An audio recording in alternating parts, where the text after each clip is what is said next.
Well, hello again, everyone, and welcome back to part 2 of Carpo's podcast about religion and spirituality. I don't really know how else to title it. In today's audio, we're going to be talking about guilt factors and arguing from ignorance. But this isn't specifically about religion. This is more about belief systems in general and how attractive they can become in times of need and crisis. So, just to briefly run over yesterday, I was talking about belief in prophecy and how the word apocalypse, is really an unveiling, not the end times, and how all the fortunes and divinations and prophecies about the future they're never specific. They're always very generalized. There's no long-term prophecies that have ever been named before the fact that have helped us as humans to improve our future, as far as I've seen. And no prophecy has saved us from anything. But fear of death brings a lot of questions. And who are we? Where do we come from? And like I said, those who are the loudest, they tend to get the listened to. So in times of crisis, we look for help, we look for answers, and we fall for cult of personality. There's always somebody there who's going to tell us what we want to hear, what we need to hear. And I've seen this coming forth in the New Age spiritual type practices, or that claim to be spiritual, but really it's just a money pit for a lot of people. And so first I'm going to start by finishing off where I was coming from yesterday. And on the religion aspect of things, guilt factors are a huge component of it.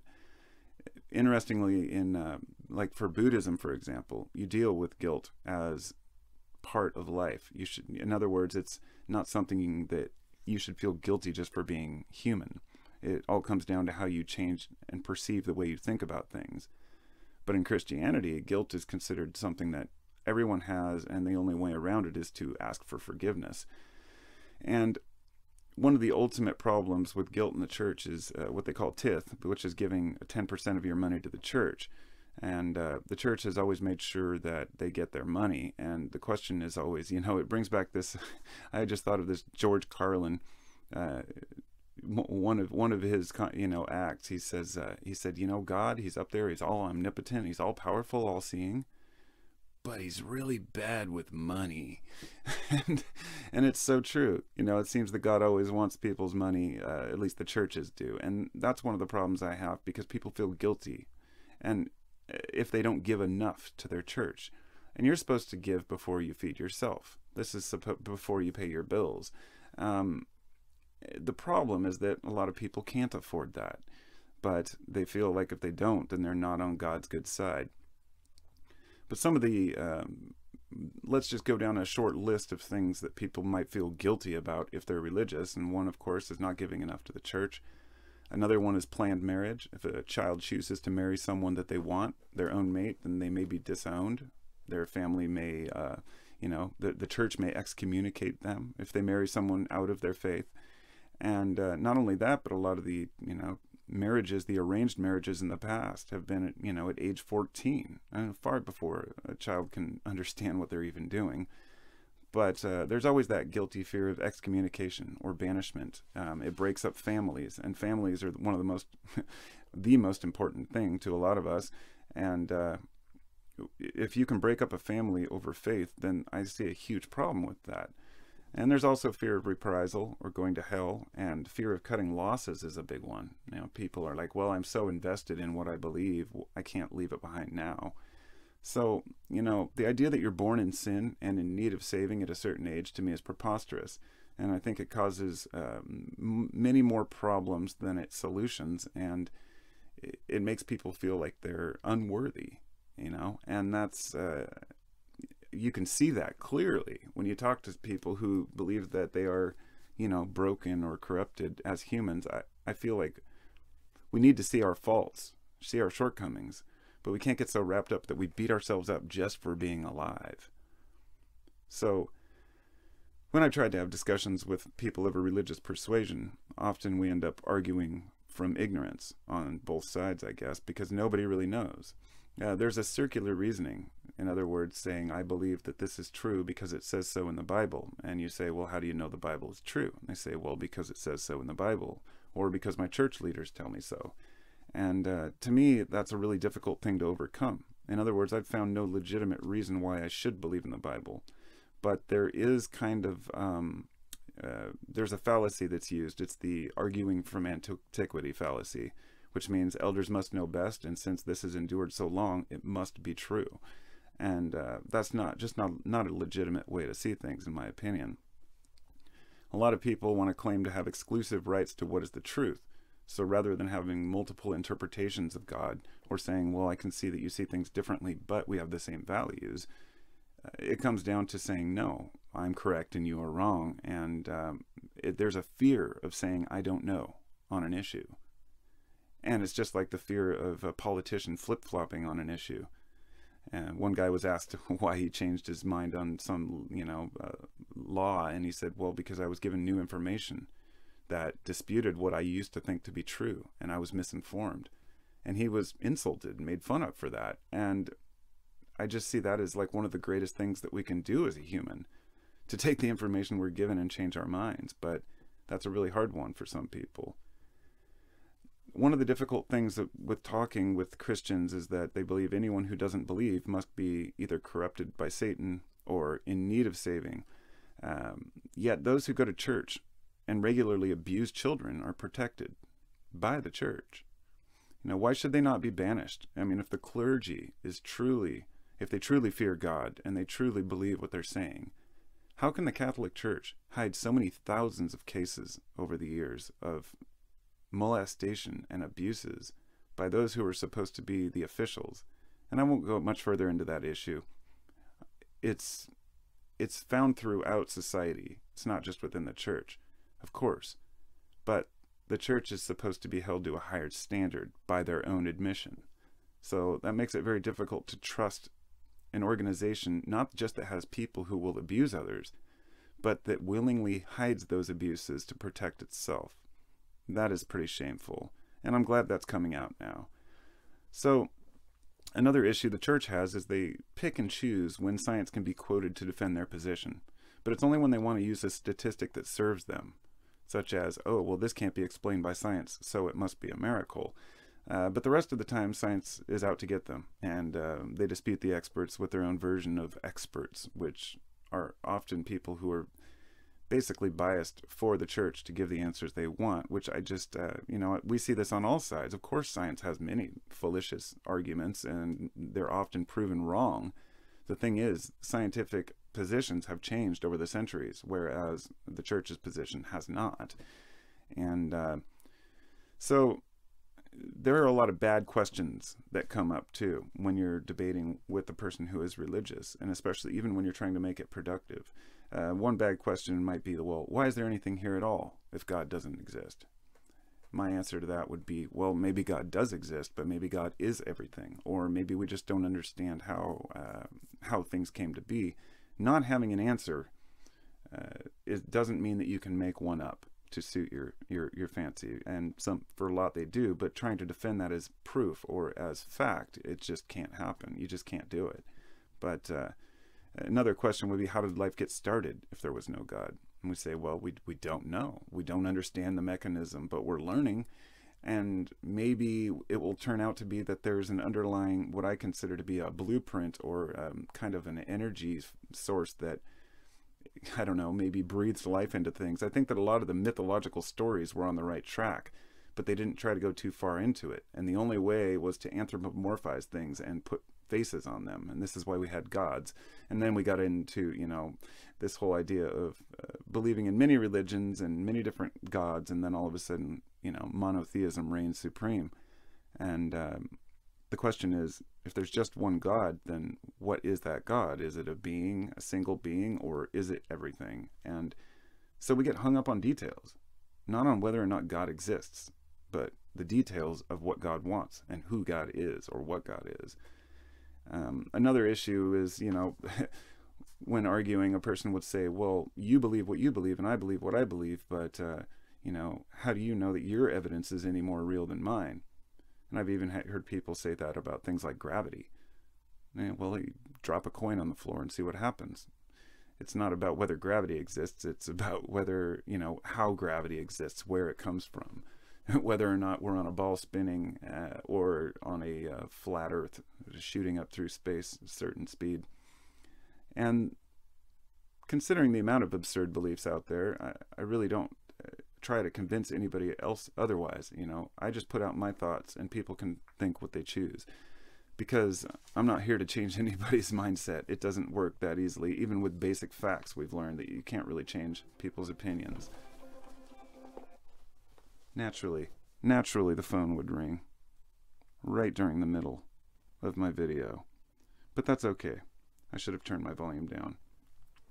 So anyhow, the next part that we're at here, and this is, you know, one of the final absurd questions would be like, you know, what is consciousness? Well, that comes down to what is life?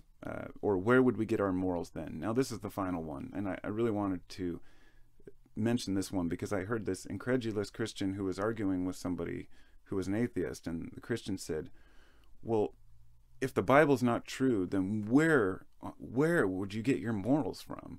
And the look on his face was dead serious. I mean, he really didn't believe that a person could get morals if they didn't have a book to give them their moral authority.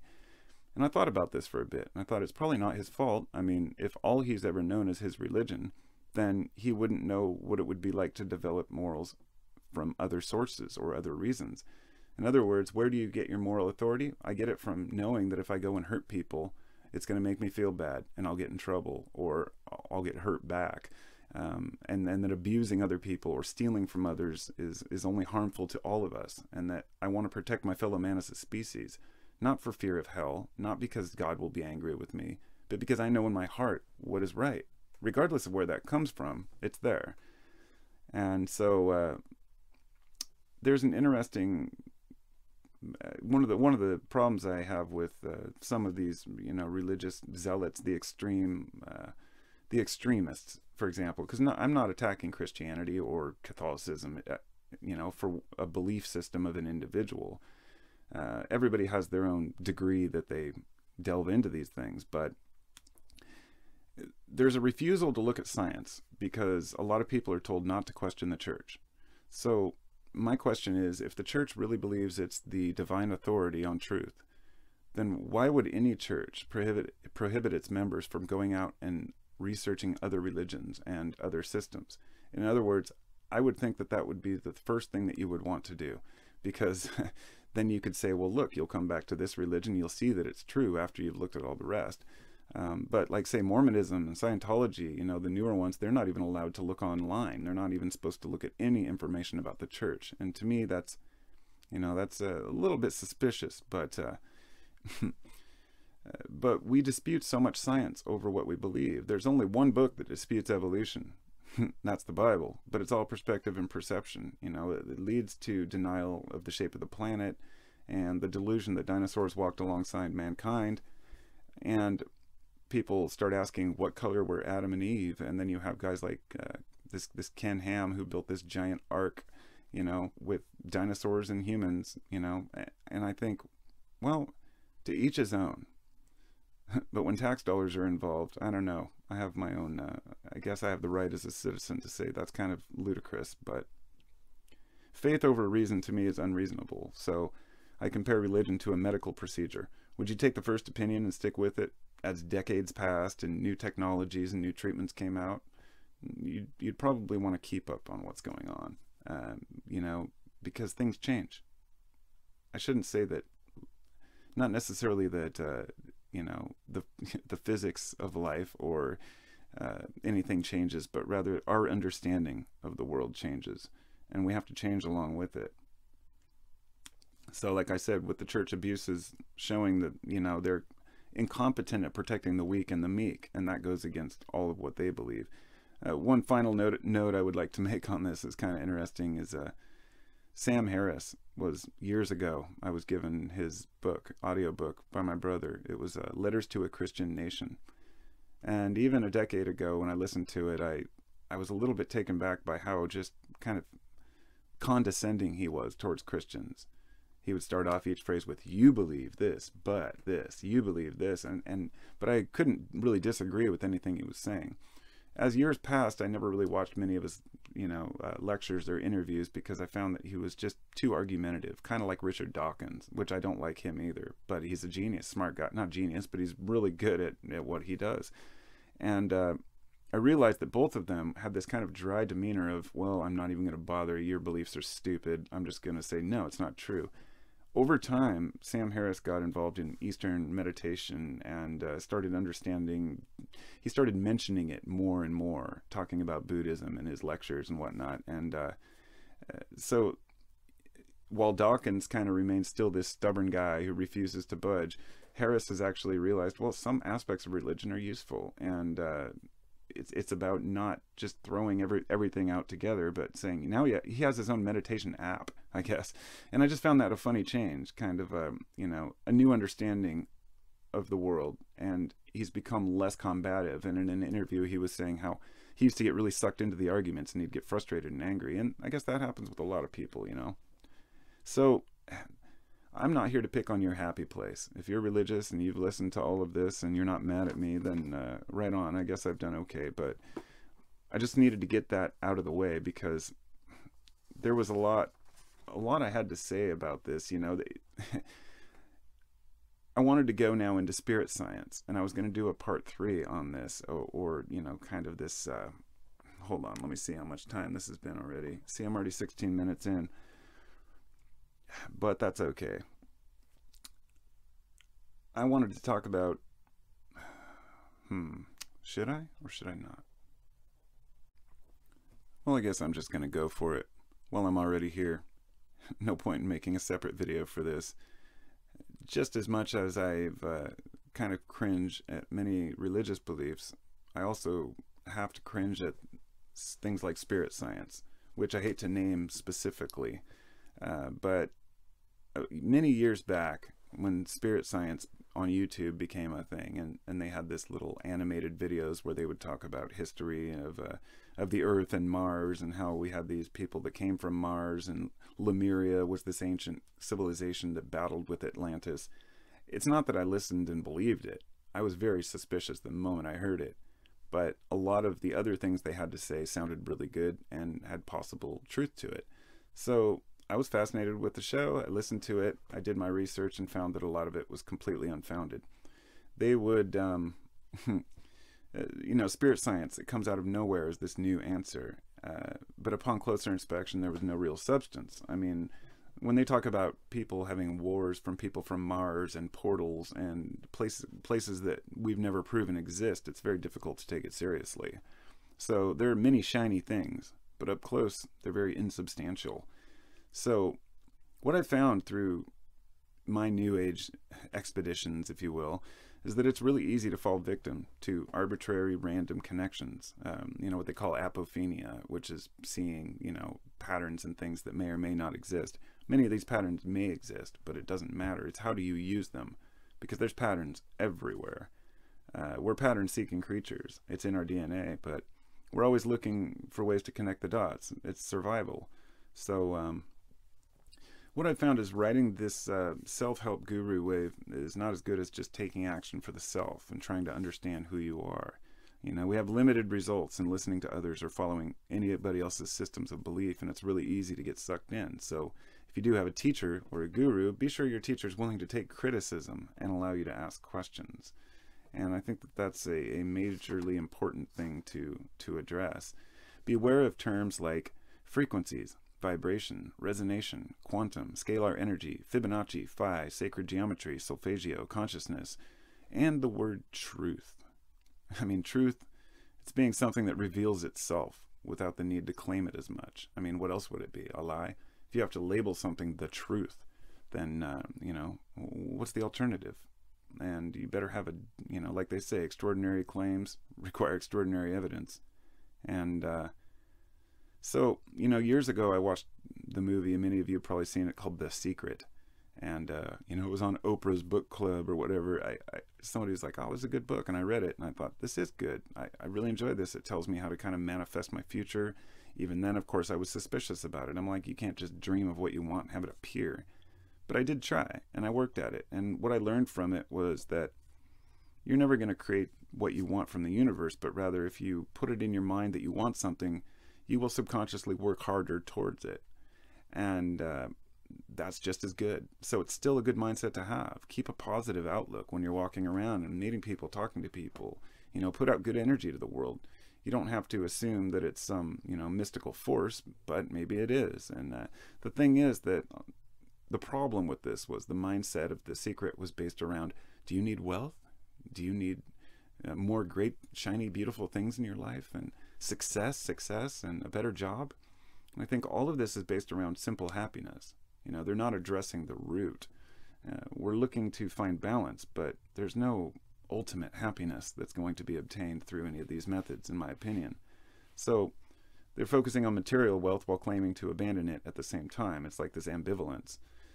Or as someone said, the Prada guru, I think that's what they called, what's his name, Deepak Chopra, who, you know, wears these fancy shoes and sunglasses and, you know, wears nice things, but claims that it's not about materialism. It's just really hard to take any of these New Agers seriously. And most of the gurus, I guess the reason why I talk about this is because it's such a disappointment to realize how many people are trying to take your money and don't really care what they're teaching or whether it's even true or not. And so, hey, you need a better job, bigger house, more travels and vacations, manifest it. I mean, we have to take action for our own things, so no one can be happy all the time. So the next thing I'd like to talk about here is, you know, it takes all kinds. It's not that someone's necessarily lying to you on purpose, and it's not that they're always trying to make a profit. And that's the hardest part. If they really believe it, they believe it. So being honest is not the same as truth. And like with spirit science, I'm not sure what their deal is specifically. I'm not sure if they're just trying to sell you their merchandise or books, or whether or not the guy thinks it's actually all true. But I will say this, at least in the early episodes, they would say, you know, do your own research. Don't just believe everything you see here, which I take that as, you know, I think that's great, but you can't justify spreading a bunch of nonsense bullshit by just saying do your own research if you can't even quote where your research is from. And so maybe being let down so many times by so many of these New Age, you know, belief systems, it's easy to just kind of throw them all under the bus. I think of this way. All books, beliefs, and teachings are like philosophy. If you stick to just one and you never branch out and experience things, you will face adversity in a complex society. You know, we can't remain ignorant as we once could because times are changing, and we'll be called out and face others who disagree with us. So no one text or book or system of belief is ever complete in its understanding of humans and our needs. I even read somebody said the other day that everything you need to live a good life is in the book of Revelation. I say, well, maybe for you, but I need a little more in my life, you know. When it comes to the Bible and spiritual texts, or, you know, people who claim to be connected to aliens or other races, whatever it might be, God has no language other than the heart, in my opinion. And that if there is a God and there is a higher consciousness, we can't ever perceive someone else's version of God. We have to find that on our own. But neither should we just completely dismiss all different types of practices as, you know, quackery.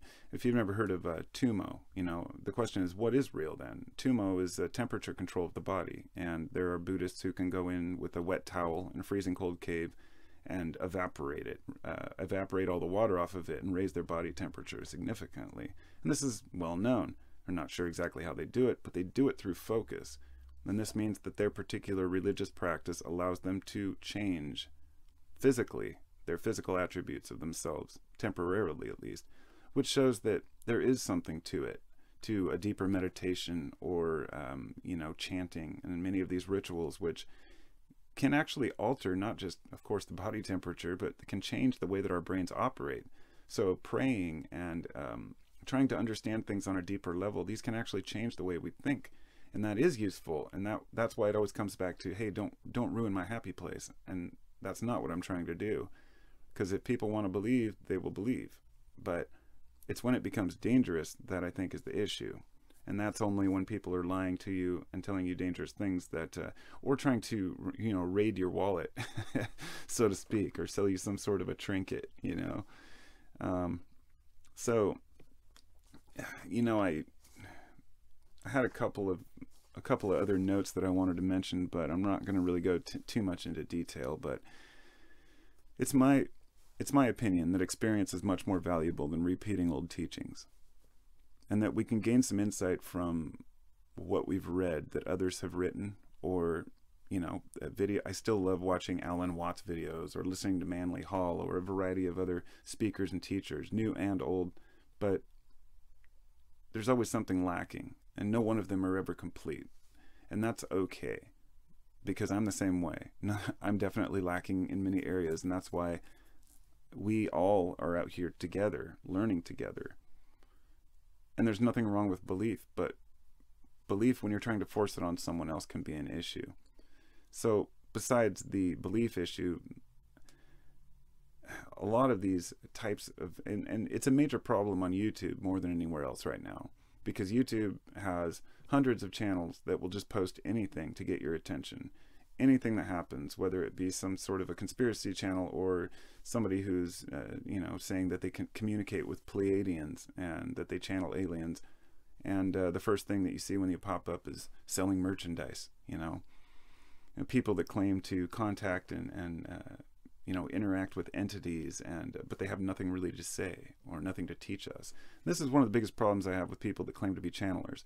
Say, if you can channel something that we don't already know, channel the way to build a free energy device, or a way to dig ourselves out of some of the problems that humans have been trying to come up with, rather than just saying, oh yeah, the aliens are saying you guys need to love each other more, and that you need to find power within yourself.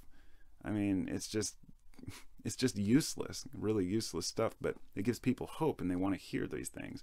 So, there's a lot of people out there who think getting high is enlightenment, that they can take a psychedelic and all of a sudden they're enlightened and connected with some other dimension. Look, I'm a psychedelic, I'm very experienced with psychedelics. I've been to some crazy places, and I've had my suspicions about those places. But ultimately, when you come back to Earth, metaphorically, well, literally or metaphorically, you realize that your mind starts to see what it wants to see and hear what it wants to hear when you're in that state. And you can set yourself up to become quite delusional, and you can fall into some really interesting delusional states, if you will, and psychosis, temporary psychosis.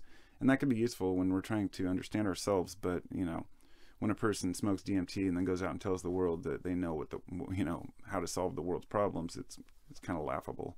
But that's the one thing I forgot to mention earlier, is if you really want to know the value of like a teacher or a guru, see if they're still teaching the same thing after 30, 40 years. What's that person like? Do they still believe the same thing? Because people change. And the younger somebody is when they're teaching you things, often the more that they will change over time as they see the way the world really is, not just the bubble that they live in. So regardless of who you listen to, check the sources. Because I'm really sick of liars and bullshit healers who claim that they can, for only $49.95, you send them a picture and, like this scalar energy, this guy Tom who sells these, I see these videos pop up in my feed, and I just cringe, because I'm like, well, people are sucked into that and they believe it. And somebody may say, well, if it's placebo, then, who cares? What's the difference? And I said, there is a difference. We have to be honest about these things. And I guess maybe that's more important to me than to some other people. But, when folks pretend to know something, it's pretty obvious. So when you're trying to find yourself, you'll look down any avenue. And that's why when people you get pulled down the wrong one, and you're just like, oh God, I can't believe I fell for that crap. So, whether you believe in, a religion or a new age, or that you think entities or angels are controlling your life, we manifest a lot of these problems ourselves, and then we want to put it off on Satan or, some other force. But we have to take accountability for ourselves. So magic may be real. These forces may be real, but I don't believe that they're remotely what is stated or claimed. And I don't even think that the people who claim to be psychics or channelers even understand what they're talking about most of the time. Placebo is powerful. The power of the mind is intense, and the ability for ourselves to go into our heads is pretty wild. So some folks may say, well, what bad can it do? I say, hey, I guess we find out, right? Yeah, I think that's about all I've got for today. Kind of just wanted to cover a few bases on that. You know, I'm not new to this stuff. I have several different religious, texts and Bibles. I'm sitting here looking at the Nostradamus book, and even after reading through some of those quatrains in there and seeing just, what they mean to me versus what other people translate, I'm like, well, look, you can translate something from, Hebrew to French to English and then put it into some astral language. Humans are really amazing at thinking they know what they're talking about. And so I suppose I'm not accepted from that. I'm just human, right? So thanks for listening, everybody. And I hope you have a wonderful day wherever you're at. This will be the final video on this particular topic here to cover up. I have a couple ideas for this next podcast I'll be working on for next week. So thanks, everybody, and thanks to all my patrons and subscribers. Have a wonderful day.